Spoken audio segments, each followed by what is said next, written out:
All right, Muttonheads, sit down, please. D-class personnel, for those of you who do not know me, my name is Commander and I'm going to be briefing you on the SCP that you're assigned to, so pay attention. What we're looking at today, SCP-1389, Object Class Safe. Special Containment Procedures. SCP-1389 is to be kept in a protective plexiglass case at all times when not undergoing testing. The surface of the image is extremely delicate and must therefore be handled exclusively by personnel specially trained in the handling and restoration of antique documents and works of art. If, for any reason, the need arises for SCP-1389 to be moved while it is not contained in its protective case, it is to be held only by the edge or the back of the icon.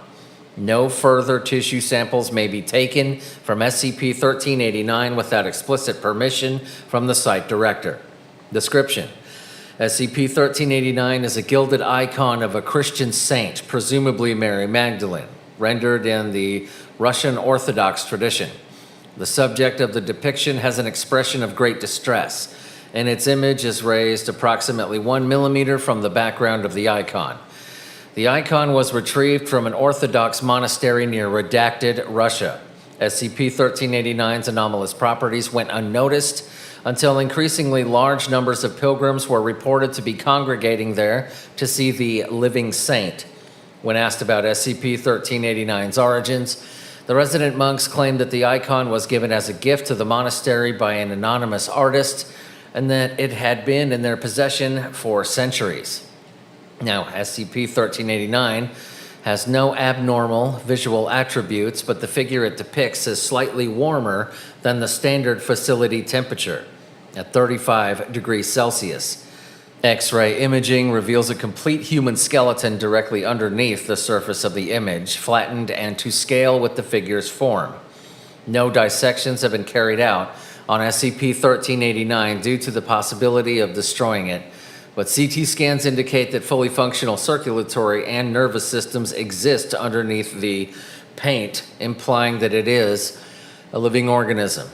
Neurological tests have proven that SCP-1389 has an emotional reaction when spoken to and is likely intelligent. Development is underway on potential methods for SCP-1389 to communicate.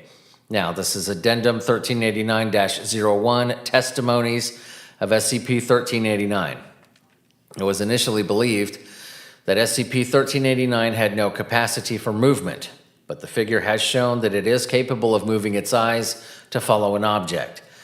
An interface based on those utilized by victims of full-body paralysis had been installed in front of SCP-1389, consisting of a panel of Cyrillic letters and common Russian phrases that are activated when it makes eye contact with them.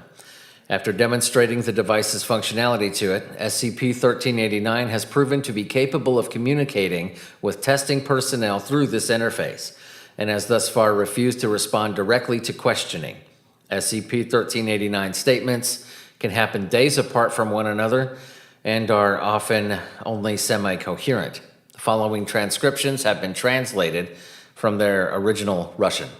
Now, all these transcriptions have a date, including a year. The years are redacted on all of them, so to save the editor of this audio and keep them from throwing themselves out the window, I'm just going to say the month and day. 3/17, 10:25 a.m. I was born of my mother's womb, not cobbled together by the clumsy hand of the artisan in this cage of wood and flesh. 3/17, 11:54 a.m. I am undone. I have broken my vows. I am undone. 3/19, 9:38 p.m. Those fools took a sinner to be their saint, and I obliged them. 4/18, 2:18 a.m. They held me prisoner as an example to the others. They rang their thunderous church bells praising God, yet I often wonder which God it is they prayed to.